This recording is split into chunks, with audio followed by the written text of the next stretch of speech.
Hello Hambini fans and welcome. Now, unless you've had your head buried in sand or you haven't been on Weight Wankers for a while, you'll know there is a bit of a debate going on between captive or non-captive spoke hubs and captive spoke hubs. Now, my engineering bum chum, Peak Talk, wants to have these banned. Now, I'm completely biased and I think we should all be having these or these and not have that kind of legislation ruling over us. In this video, I'm going to explain the implications of both. So I'll show you this one first. This is a captive hub. Now, by that, the spoke goes all the way through and then out the other side. There's no other way to get the spoke in. This is it on a wheel.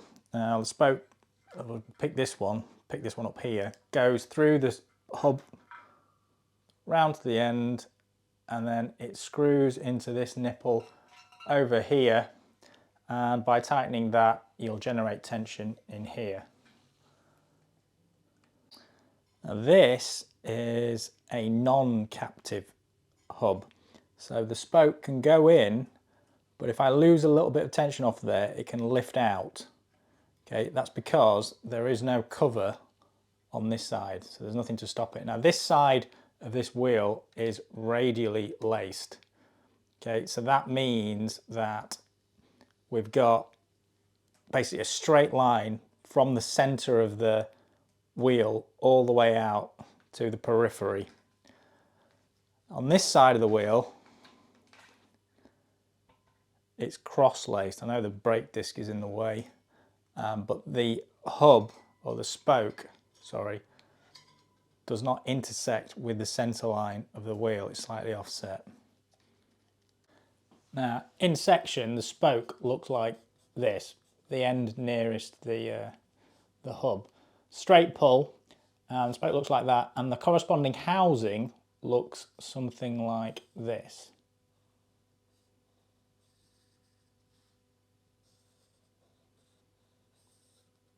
Okay.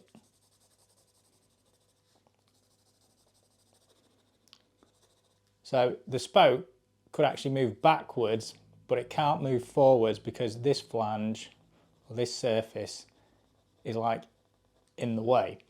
Now on a captive system, in order to lose the spoke, you have to pull it out all the way. On a non-captive, you can back this out a couple of millimeters and then basically pull it off the page. So the concern, or mainly the advocates of having fully captive hubs, cite safety as the main concern, because if this is a fully captive wheel, if the spoke breaks, it has to physically pass back through before it will come out. Now on a non-captive, there is a slim chance, and I think I've only heard of 3 reported failures, where all of the spokes come out and basically the wheel crashes to the floor because the only thing still attached to your bike frame is the hub. Now there are quite a few vocal people and vocal videos about it.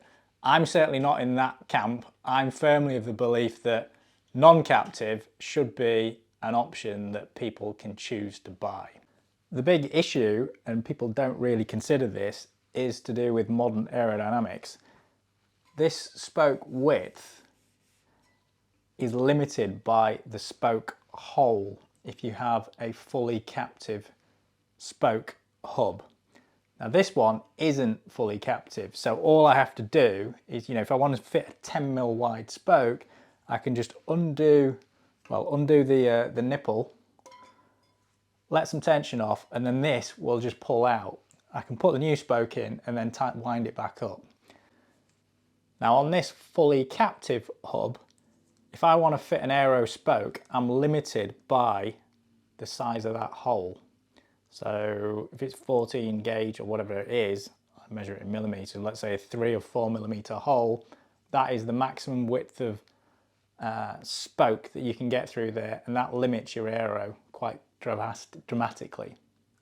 Now there are some solutions around this for captive spokes, and this is one of those. So this is called a T-head spoke. So you can see there what it's shaped like, but then look at the front. So it looks more like a rectangle than it does a round cylinder. But that also means the hole inside the flange for the hub, the spoke where the spoke goes through, is no longer round. It is shaped like a rectangle, well, with the corners rounded off. So what that allows you to do was, if you started off with this, the round spoke, you've now moved to this. So this is where the head would locate. But behind that, where the actual bladed spoke goes, there's another slot that's slightly smaller. And that's where the blade goes through and the head goes through here. But it still limits you in terms of size. So when you get into sort of like 10 or 12 millimeters, it's not practical to do this. And I think 10 or 12 millimeters is probably where we're going. Now, me being the engineering purist will firmly go towards, wider spokes with a deeper chord so that you get that aerodynamic benefit. I can quite easily see why people are fixated on having the captive spokes, but please understand the performance limitations with that. And, as a semi-machinist, okay, I make bottom brackets, the costs associated with it and the likelihood of an error, and also things in there that you can't see. So when you put those slots in, slots can cause cracks, and that may cause more of an issue than it's worth. So, there's my take on it.